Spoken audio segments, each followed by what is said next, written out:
All right, and we are back here on the GSMC Baseball Podcast. And as I went to break, my dog started barking.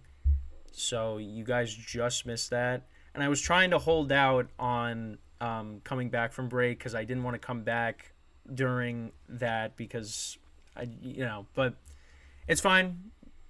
We just missed it. So now we're in the second segment, and we are going to revisit the trade deadline. So I saw an article last night, and it was going over, revisiting the trade deadline. It was, talking about the good trades and the bad trades. And now as I talk about my dog, she is doing what she did yesterday, comes up to my bedroom door and just plops herself down because she wants to come in. But I got to leave her out, unfortunately. Because, the thing is, quick thing, I wouldn't mind having her in here. The problem is she doesn't sit still, and she's always, doing stuff. So I don't want that to be a distraction as I'm doing the show. If she just lays on my bed, that's fine. But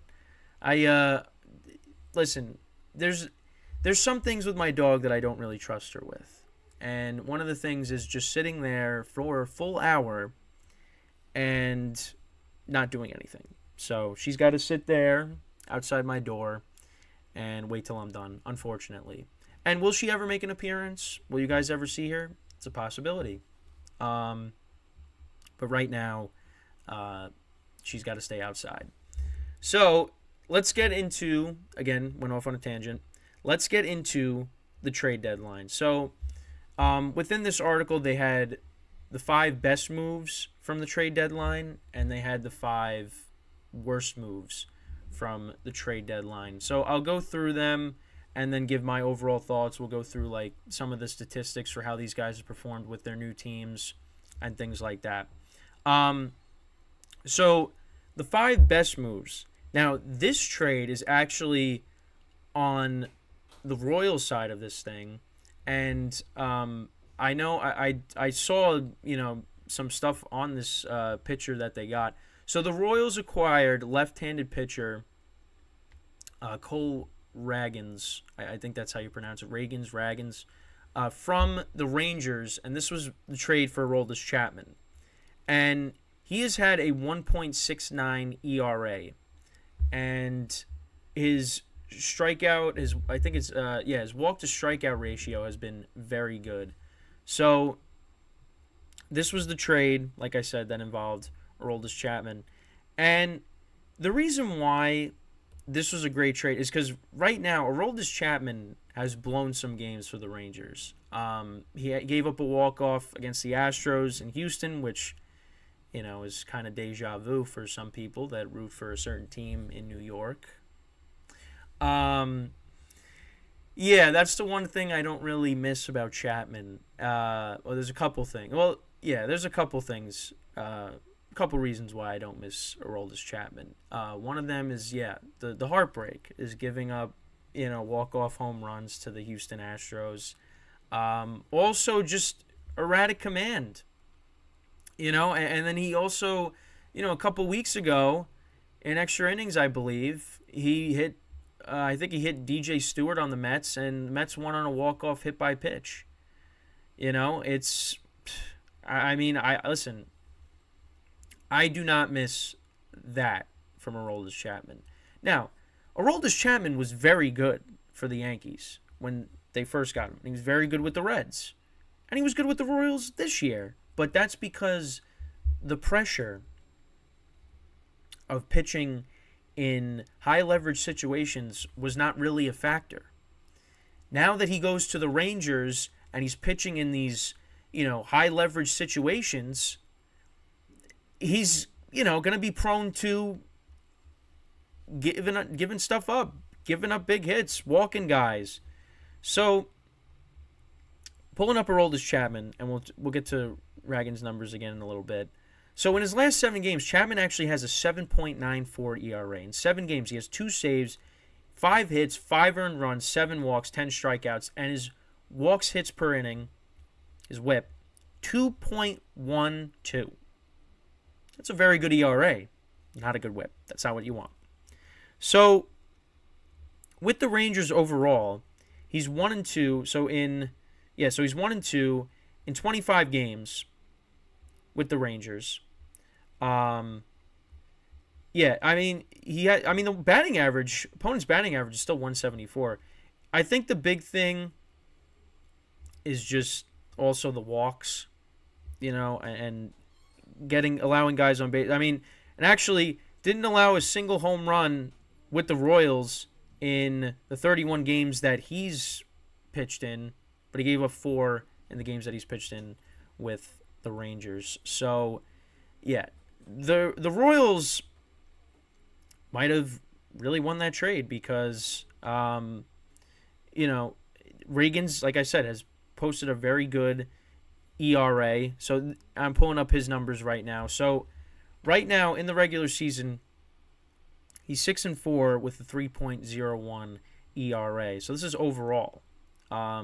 He made some starts with the Rangers this year, and in 17 games. So this is interesting. He's 2-3, 2-3 with the Rangers this year. 5.92 ERA in 17 games. Okay. Then you look at his numbers with the Royals. All right. 4-1 with a 1.69 ERA. I mean that's incredible. That is incredible. The batting average is lower. The whip is lower. The opponent's batting average is lower, 225 to 191.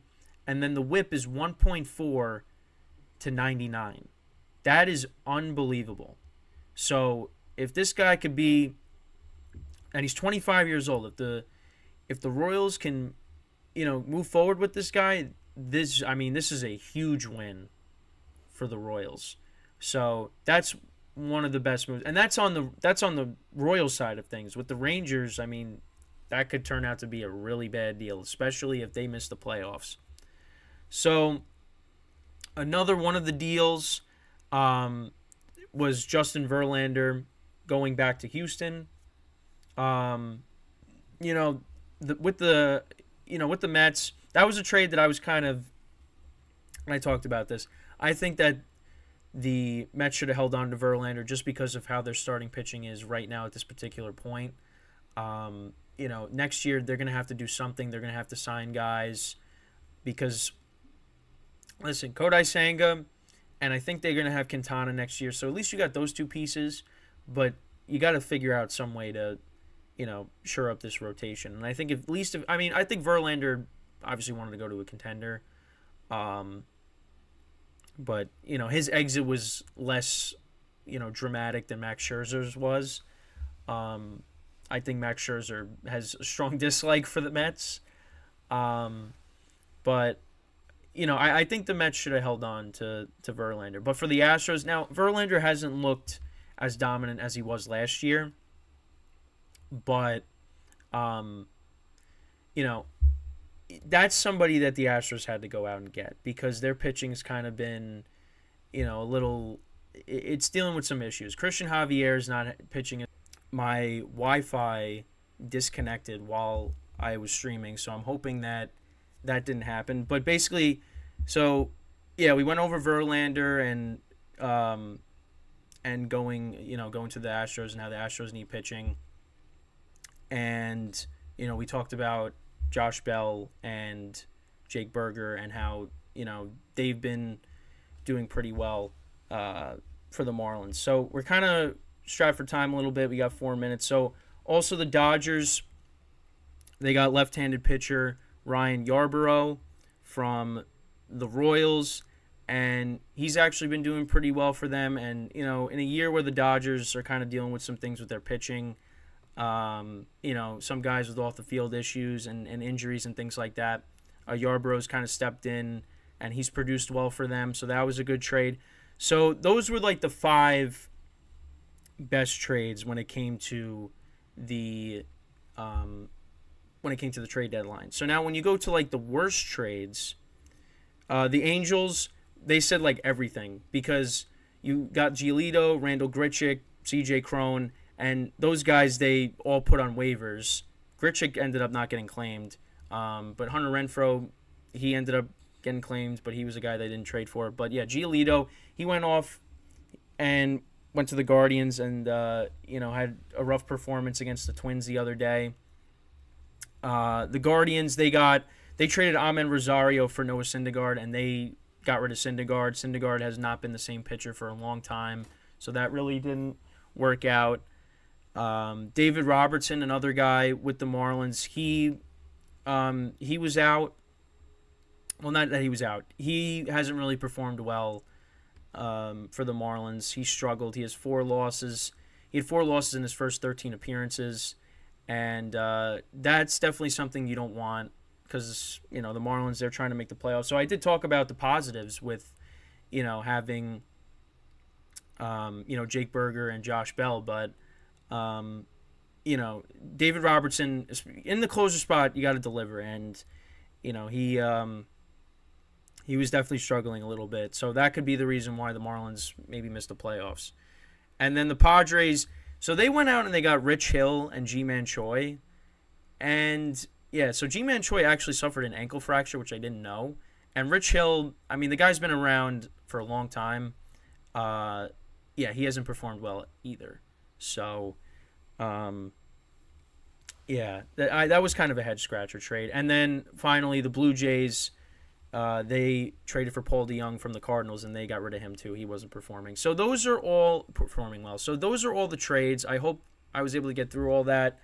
Had to wrap that up pretty quickly. Again, these segments fly by. So I'm hoping that was able to get in because, like I said, my Wi-Fi disconnected for a moment. So I'm hoping that didn't impact the stream.